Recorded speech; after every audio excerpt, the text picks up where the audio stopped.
First of all, I want to thank John and Sonia Decker for all the efforts and all the investment that they have put into the producing of the material of doing what Jesus did. Also the discipleship material, the ambassador series. When I saw that material all together for the first time, I saw a package that we needed to offer to Latin America as a package for every pastor to use for discipleship and for training the whole church to do the ministry.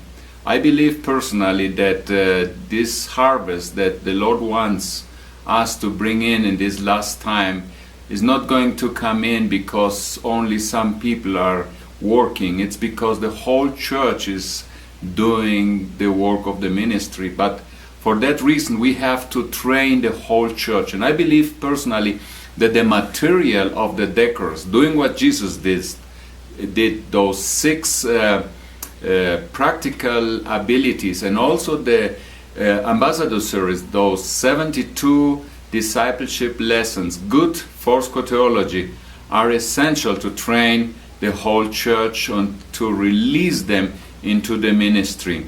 We have invited the Deckers into this region, Latin America, over the last 3-4 years. They have been in many of the Latin American countries, and they have personally trained thousands in the region.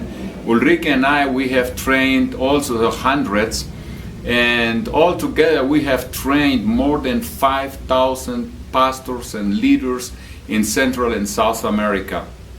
Today, leaders are now reproducing this training in their churches, in their districts, also in their zones.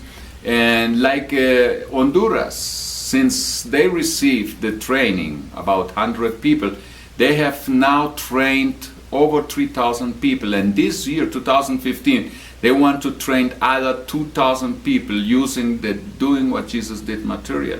Argentina is using Doing What Jesus Did and the Ambassador Series as their basic discipleship material for all churches in the whole nation. We also see that Panama, for example, is including Doing What Jesus Did in one of their Bible Institute classes to train people to do the ministry. And other churches, pastors are using it to train, disciple people in their churches. I personally think that this material is of great value, and we need to go on training people, and the availability of that material is so important. I believe that we have to really put this material into the hands of our pastors, train them, and let them go and train their own people. I believe that if we do that right, we will see a different church in our region, and we will bring in the harvest that the Lord wants us to bring in these days before He comes.